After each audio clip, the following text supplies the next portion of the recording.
Excited to be here. It's coming fast, but that's the way we want it. Guys have been practicing very hard. Looking forward to seeing what we can do when we hit the floor. The main thing is trying to put our team together. We're still in the process of becoming with our personnel. When you have 9, new, players that are transfers, 11 new players total. The biggest thing for us is understanding the importance of our chemistry and our continuity, and that's what we're working on every day. And I know that's a process, but our guys have been willing. They've been working very hard at it, and I think we've been getting better daily because of their willingness to want to get better and compete. Coach, just what's the general outlook as you've worked with these guys over the last month or two? I know a lot of pundits believe UCF is a dark horse team to make the NCAA tournament this year. I know it's a very, very talented transfer class coming in. So what's the expectation you have for this team? We always have the highest of expectations. You've heard me say this with all of our teams. We always going to have the championship type of mindset, period. That's what I come from. That's what I believe in teaching our young men. I never want to go into any season with low standards. Our standards are always the highest, and we have those same standards for this team right here. Coach, talk a little bit about Mustafa. What would you like him to be playing? What weight would you like him to be playing? Well, Mustafa's done a really good job this offseason. I'm sure you guys probably have heard he's put on some weight, and he looks terrific. The main thing is not the amount of weight he's putting on, it's the amount of strength that he's gaining. As you know, you need to be functionally strong in the Big 12. So the weight helps, but your strength is very, very important. And he's adjusting to his weight. When you put 20 pounds of weight or muscle on you, you have to learn to carry that weight. And there's a process to learning how to carry that type of weight for any young player. I think he's adjusted very well. I think with the added weight, he's able to hold his position in the low post.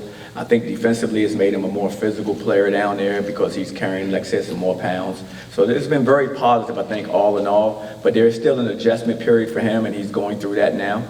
Coach, Terry Spain with Sports First Media. Quick question. You did mention the 9 additional players that you have. What strengths do you see that they're bringing to the team? Have you noticed anything yet that these 9 additional players have brought to the team? Definitely. Young, talented players. They all are work in progress, but the thing that they brought in is they've all had success where they were. They all were very successful on their level, and so now it's adjusting to the level that we're at now. And so that's the one thing they bring. I think they all bring versatility. Like, they're very versatile. Like, a number of these players can play multiple positions for us. And that's how we like to play. If you've ever watched us, as you know, our players' ability to kind of move around all over the floor is a style of play that we've, implemented since we've been here. So I think everyone that we recruited fit that bill of a player that's versatile. I can put him in different positions, and he's still confident that he can be successful.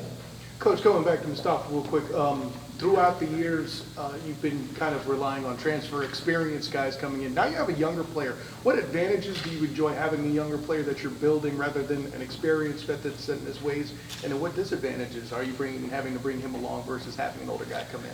Well, we just had Taylor Hendricks just leave a couple of years ago. So we just had a young man that was the 9th pick in the draft who was in that position. So for us, it's more or less a situation where we're going to bring him along from the experiences I've had. We're not going to hold him back. We're going to push him, probably beyond the limits that he thinks he can be pushed. But most young, student athletes don't know how far they can be pushed or how hard they can be pushed. It's up for us to understand that with our experiences and try to apply that with them. And the thing I love about Mustafa is he's been so coachable. One of the things he said, he wants to be coached, he wants to be pushed, he wants to be challenged. And that's the type of young man that's going to be very successful because he understands you need that external force sometimes to help you reach your full potential. I remember, for me, when I was playing for my coach, Coach Krzyzewski, and he said, Johnny, no one can push you as hard as somebody else can push you. And back then, you really didn't understand. I'm an 18, 19-year-old. I didn't fully understand it. But as I matured into this profession, I understood it clearly. And that's what I try to, give to my players. I think I'm selling them short if I don't push them and try to get them to maximize their full potential, even beyond where they think they can go or what they can do. Coach, you look at a guy. Now you look at a guy like Darius. Guy comes back for his 5th season. What do you want to see from him, and how rare is it to have a guy who's been in this program for so long who can help maybe some of the newer faces kind of help adjust? Well, it's hugely important to have a young player like Darius return. Young, I can't say that anymore. And being in one place 4 years, that's hard to say now too. So having him back is a luxury. He understands what we want in our system. He understands our standards and our culture. And so you need players like that. You know, I consider them like culture keepers. He's a keeper of our culture because he can spread the message that we want to spread, but from a player's perspective. So it's great, you know, having him back. He's been terrific. He's leading. He's one of our leaders, of course. He's only one of our 2 returning starters. So he plays an important role for us in our overall growth as a program as we move forward this season. Coach, one of the trends this offseason was bringing in a bunch of players who have made some regrettable decisions in the past, but when you were asked about it, they said last chance you. You said second chance you. What does that mean to you as a head coach to give these players another chance? Well, I'm a big believer in second chances. I mean, I think we all would be, you know, in a difficult world or situation if we didn't understand the importance of giving each other second chances.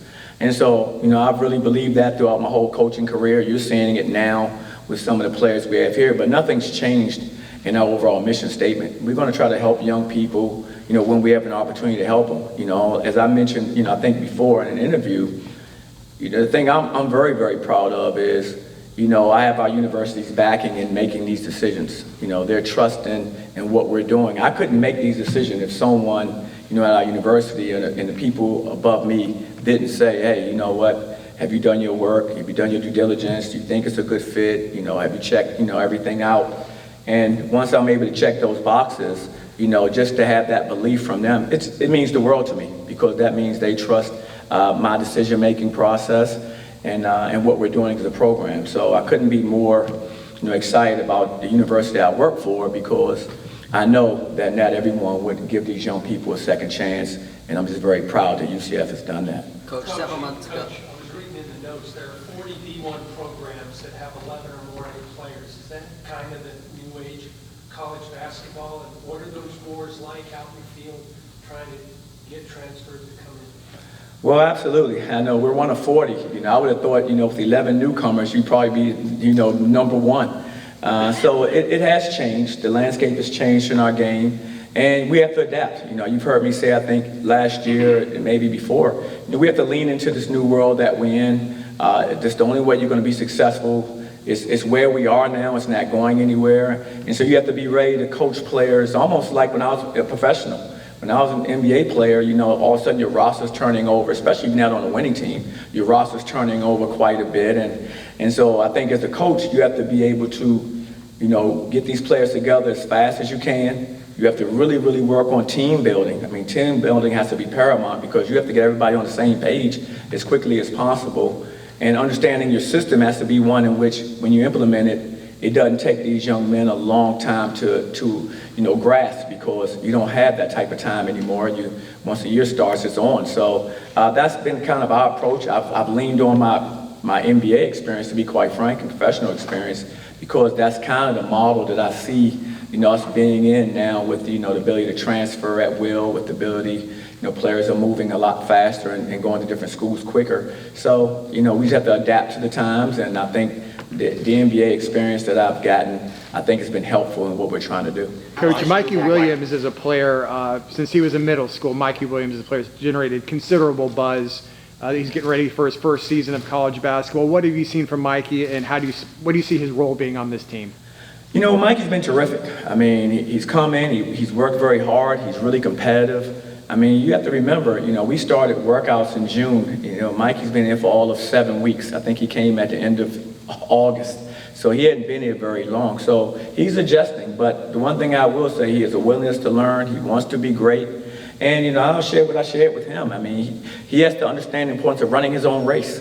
I mean, there's so many expectations on a young person who's had that type of talent and was so heralded, you know, like you said, in middle school and high school, that sometimes you can put the pressure of the world on yourself to try to come out and be something, you know, right away. And if that happens, we won't hold you back. I don't do that. But you should just run your race. If that happens, great. If it takes a little while longer, that's great too, because you're not a senior, you know, you're a freshman. So that was my biggest message to him. We sat down literally a few days ago and we had that talk, and And I was just wanting to express upon him the importance of don't put the weight of the world of pressure on yourself to be somebody that you're not. What you want to do is be the best version of Mikey you can be, whether that's right away or whether that takes time. You're still going to be successful by just running your own race. Coach, you showed your aggressiveness this offseason, bringing in the 9 new transfers. How do you believe your offseason moves help characterize UCF as an ascending program in a tough conference that is the Big 12? Well, I thought it was important that we had to up our talent level. And that's something that I saw coaching in the Big 12 last year, that we had to level up. And I thought we were able to level up in what we were doing this offseason. I thought my staff, they did a terrific job of identifying, student athletes that we thought would fit our system and we thought could really help impact what we want to do and move our needle as far as being more competitive in this conference. As you know, it's every single night in the Big 12. It's unlike anything in college basketball. So, I thought, upping our level of personnel would give us a better chance to compete and give us a better chance to win. And I think that's what we were able to go out and do this offseason. How does that impact your recruiting process with this new process, not just with you as a head coach, but also with Coach Waterman as a recruiting coordinator? Excuse me, I didn't. How that aggressiveness in the portal, how does that impact the way that you recruit, given this new age of college football, not just you as a head coach, but also with Coach Waterman as a recruiting coordinator? Well, very important that we understand the value of the portal. So many young student athletes and talented student athletes are entering. You just have to identify the ones that fit your program, fit your styles, your system. For me, I'm a big believer, it's like cooking a great meal. The ingredients have to fit the same way with our team. Our pieces have to fit. And so we didn't just go out and grab guys that we thought had talent. We tried to find guys that really fit what we do, in our system, with our style of play, whether it's defensively, whether it's offensively. And I thought, Coach Tyson Waterman, Coach Mamadou, Coach Adam Hood, I think all of those guys did a terrific job of really identifying the players that we thought could really help us as we move forward. Coach, earlier you mentioned 2 returning starters. How much do you lean on Jalen Sellers to lead your newcomers? Oh, no, absolutely. Jalen Sellers is another young player who has only been with me 1 year, but he's one of our leaders. I mean, you're talking about a player that was terrific for us last year. I don't think I have very many players I've coached. Jalen being one, Darius another, who, I think are great in the locker room. They understand what I want in my program, on and off the court, and they police that environment that I want. And that's what you have to have. Jalen, if you want to use a good word, he's like an owner, like he has ownership in our program. And for 1 year, that's amazing. Usually, like Darius, I understand, he's been with us long enough. But for a guy like Jalen to come in and really get it right away about our culture and our standards and really embrace, just making sure the other players understood that, I think the world of him, because I know there are not many players that have been with you for 1 year that would pick that up as fast. So really happy to have him as a returning player for us. I don't think we could have a better returning player in a leadership position because of his willingness to, think like an owner and not just like he's here, trying to play for us. Hey, Coach, and having so many guards on this roster, what has those conversations behind the scenes been like on expectations for minutes and having the ball in your hands? Well, it's about competing. Very, very simple. This basketball is a game of competition. Do we not think Kansas has a lot of talent or Houston has a lot of talent, or should I go on and on and on in the Big 12? Matter of fact, every team, Arizona, keep going. They all have a lot of talent. So we're no different than those teams. We have to compete, and, guys have to earn what they get. And that's how it should be. This life is about competing. And so basketball is no different. You have to go out there and you have to earn it. And these kids all came here understanding who we have here. It's like it was any secrets who we have in our program. So, everyone recognized it. Everyone wanted to come in for an opportunity to compete. And that's what everyone will have. And that's exciting. I was in that position in their shoes, of course, as a player a long time ago, different places I played. And I think it brings out the best of everyone. I think, we have a saying like Proverbs, iron sharpens iron, just like one man sharpens another. And so we go with that, all the time. We say it probably once or twice a week, the importance of competing and helping each other become better. Coach, you mentioned leveling up the talent on this team, but one of the main things you struggled with last year was players being able to create their own shots. You bring in a guy like Mikey who's able to create his own shot, and then Dior Johnson averaged 45 points in the JUCO playoffs. Talk about his acquisition. Well, as you mentioned, we bring in guys that are capable going off the bounce to make plays for themselves and others, which is very, very important. As you mentioned, we wanted to make sure that we could, suck defenses in or make plays at the basket, and those players are capable of making plays like that. Dior, you just mentioned, is another player who came in for us. He's a versatile player, can play multiple positions on the perimeter. He can run the show, he can play off the ball. He provides us with more depth, again, on the perimeter, the guys that can help us, as we look at what we're trying to build as we go forward. And we're going to learn more about these players, of course, when we start, having our exhibition games.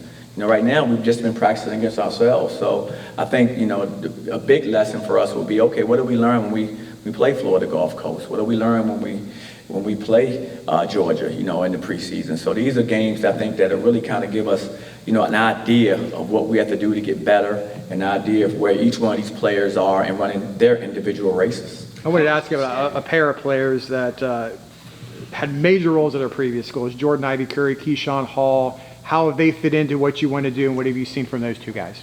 Well, both of those players, what they bring is they bring experience. They've had success at their levels, and they've got a lot of experience. So, with that, there's a lot of confidence that comes with that. They kind of know who they are. They're not incoming freshmen. They're players who have actually been on the floor in big moments and key games and had to make plays. So having that, I think, in addition to already having, a backcourt like, Darius and Jalen, I think gives us the ability to be able, again, to be versatile, to be able to go in a number of different directions coming down the stretch of games, what those players have accomplished. So, no, they've been terrific. Those guys have been great. Both of them have done a great job of coming in, providing leadership as well. They all want to compete, and just excited to see what they can do as we start the season off. Speaking of Keyshawn, he had a long list of suitors he chose to be developed here. What does that say about the state of your program? I'm just very, very, happy that he made that decision. We don't want to let him down. That's a big part of what we do in our program. I think one of the things that we do very well that sometimes gets lost is our development of our talent. I think our players do get better when they come here, whether that's bigger, stronger, better on the court. And I think he saw that, and I think that really attracted him. When a lot of the other students, as you mentioned, were trying to get him, he recognized that not only he could compete at a high level here in the Big 12, but he also knew that he would get developed properly for what he wants to do for his overall career. And so just excited that he chose us, and I think he's been an immediate help as he's been added to our roster. Coach, the schedule, the ranked opponent right out of the gate, so an early opportunity to make some noise. Well, ranked opponent right out of the gate, as you just mentioned, Texas A&M is talented. They had a terrific season last year. They're returning, I believe, eight of their players, so that's rare. So they'll have their nucleus back, so their system is already one that those players know, so they're only working on refining it and getting better. The thing that really was amazing, too, is they're the #1 rebounding team in the nation last year. Unbelievable on the board. So a really good test for us right away, an opportunity for us to kind of see where we are, what we have to do to get better, what we have to do to compete at our level. And I'm very excited because our players, like you said, we're 11 new players, 9 new, transfers. It's important for us to see right away, what we're going to be up against so that we can figure out where we are, and then we can grow as a team from there. How did those newcomers adjust to your emphasis on playing defense? Have you spoken to them? Well, they're in the process of learning how to do that. They're in the process of learning, what we emphasize here, what we think is #1 is on the defensive side of the ball. A number of these players have come in and they have healthy averages offensively, and what we want to do is have them understand you're not going to win anything of consequence if you don't guard them. You look at the teams that, in the Big 12 tournament or the NCAA tournament, those teams typically are teams that are very, very good defensively, and they're terrific, and they can score, of course, but they make it very, very difficult for you to score. And so we have got to embrace that, and our guys have been embracing it, just so you know. It's a learning curve there because it's a new system. We have different things that we do that maybe they didn't work on where they were. They had a different system. I'm not saying their system ours is any better than theirs, it's just different. And so they're learning our language, what you have to say defensively, where you have to be defensively. There's a lot of attention to detail that goes into that, and these players are still picking that up. That's not something that you learn in 2 months. because your habits are your habits. If you've been somewhere 3 years, 4 years, you got 3, 4 years of habits. So God forbid, now guys are transferring a lot. So you may have been in only one place, maybe just only your fourth coach maybe. So you have 3 other systems that you've already played for. So all of those things factor in the ability for someone to pick it up, faster. And so we're in the process of still working on it, but I do like where we're trending. I see our guys in the right positions more and more as we start to get closer to the season, and those things excite me. How difficult is that when a guy's been at multiple places and now you're teaching him your way of doing things? He's got to shed things that he's learned at previous stops. Once again, for me, I rely on my NBA experience. I was in the NBA almost a decade, and I want to say I probably had 5 or 6 coaches. So I know how difficult it is to every year change coaches and change systems, because everyone had a different coach has a different system. So a different language of how you got to communicate on the court, whether it's offensively or defensively. So you're constantly having to feed yourself that new information. And, I would just, go back to my days of college and the amount of time it took me to get our system down. So I always use myself as a reference to when I'm working with our young people to try to help move them along. So I usually have an idea about kind of where they are with what they're learning, and I try to bring them along accordingly. Coach, I was going to ask if defense was a requirement for fit for one of your transfers, but I think Trace handled that question nice. Let me go this way then. We mentioned the Big 12 as a battleground for recruiting. What is it that you have where you make UCF kind of stand out, especially in a situation where some of the more incumbent programs have maybe more resources than UCF does? Well, I think we have just so many wonderful things to offer here. One, look where we are. We're in Orlando, one of the best cities in the world, to be quite frank. So our location is an unbelievable selling point for young people. We're talking about winning the best basketball conference in the country. So who you're competing against on a nightly basis, are you kidding me? You can't get any better competition. So that's a selling point for us. I think our staff's experience. We have an experienced staff, guys who've been very successful at working with young people, helping them develop and maximizing what they can do in their individual careers, not just what they can do for us. And they realize that about me as a coach, that what I want to do is I want to win championships. I want to do some special things here in Orlando and for UCF. Absolutely. I love the program. I always have. But I also understand that I have responsibility to help these young people maximize their overall future. And that has to be true. That can't come across where some people can say that, but it may not ring true. For me, when they're looking at me in the eyes and we're having these discussions with them and their parents, they know that I want to see their student athlete, maximize their overall career, not just, me use him to get wins. And I'm not in it for that. When that happens for me, then it's probably time for me to do something else. I'm here to serve these young people on and off the court. I think you can tell by some of the decisions that we've made that we're into more serving and giving kids opportunities. And like I said, what a bad world we'd live in if we weren't, looking to do that with younger people. Nils is coming back for a second year in the program. Where is his development, and what are your expectations for Nils this year? I'm really excited about Nils. Nils has had a terrific preseason, and it's always exciting to see. He spent most of his time this summer, back at home in Germany playing with his national team. He had a good experience there. He came back. You could tell, that he had been playing a lot of competitive basketball. So looking forward to seeing what he can do when we start the season off. But Nils has played well for us. He's been, always a joy to coach, and so I'm looking forward to starting the season off with him. Coach, you know something about dunking the basketball. When you look at a lot of these players, they love to dunk. Would you say that this is one of the more athletic teams that the program has seen? I think it's a very good athletic team. We've had some, athletic teams, in years past as well.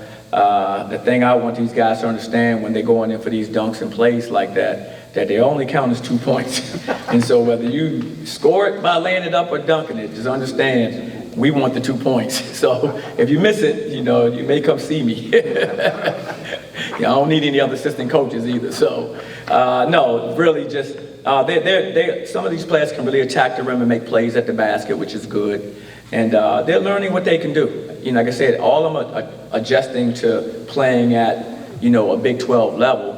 And so there's an adjustment for these guys, and I think they're going to see that as we start to play these exhibition games, as well as, right away when we start preseason games. And that's going to be great. That's how we're going to grow and learn. And they'll see what they are able to accomplish on the court and what plays they can make. But the main thing I want them to do is just make the right play, be efficient. Who are the long-range shooters on this team?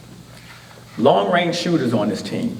Well, I mean, Darius last year, shot, 40% from three. Jordan Abby-Curry, he's shot a good percentage from behind the arc as well. Jalen, of course, he didn't have the year he's had for his career shooting, but I'm not sure if really everybody realized, but he broke his shooting hand, over in Italy last year when we were there. He broke it during those games, so that's a difficult transition. He never really was able to get back. So the offseason was really, really good for him and getting himself back. So he's been a terrific three-point shooter as well. At the big spot, of course, Rokas is capable of knocking down shots from behind the arc. So we have a number of guys that are capable of making shots, on the perimeter. All right, thank you all. Appreciate it. Thanks, Coach. All right, guys. We'll have players coming in Thanks, in just Coach. a second. All right.